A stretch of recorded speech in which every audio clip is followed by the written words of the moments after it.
ఇందాక సభా నాయకులు గౌరవ ముఖ్యమంత్రి శ్రీ చంద్రబాబు నాయుడు గారు చెప్తారు, ఆడబిడ్డలు ఏ విధంగా నలిగిపోయారు ఈ రాష్ట్రంలో గత 5 సంవత్సరాల్లో.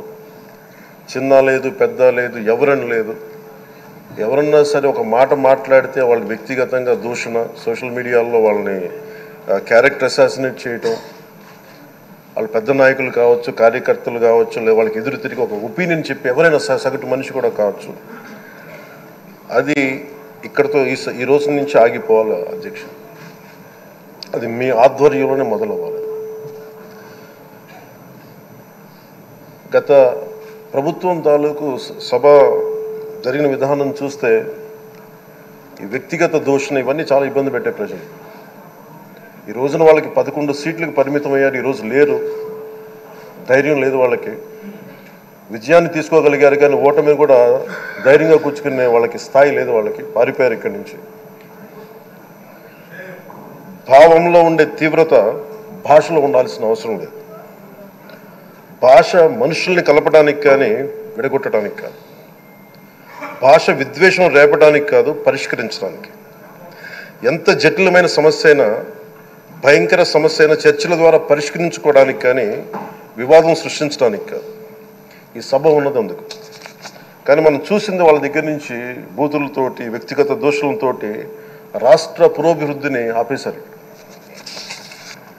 అలాంటి సభ కాకుండా ఇందాక మన పెద్దలు శ్రీ గౌరవ ముఖ్యమంత్రి చంద్రబాబు గారు చెప్పినట్టుగా ఇది భవిష్యత్తుకి ఇది ఒక ప్రమాణం అవ్వాలి.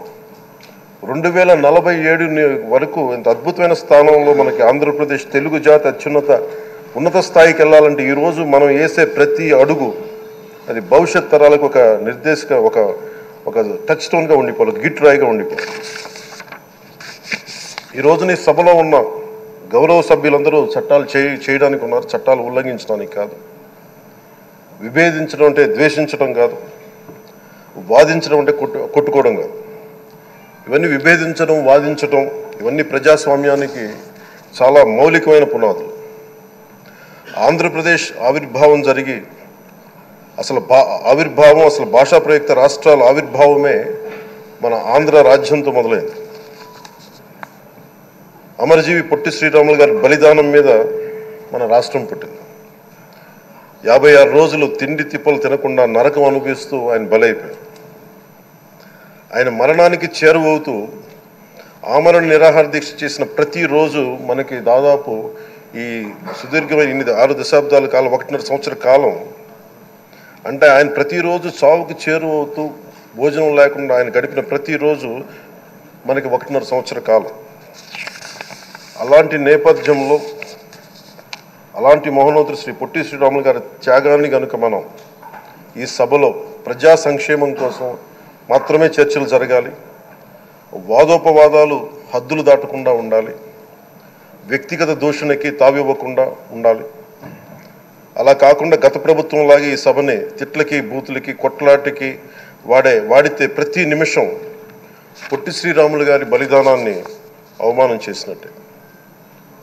ఒక గొప్పవాడు, ఒక మహానుభావుడు బతికినప్పుడు మాత్రమే కాదు, చనిపోయిన తర్వాత కూడా కొన్ని తరాలు ఉపయోగపడతారని నిరూపిస్తారు.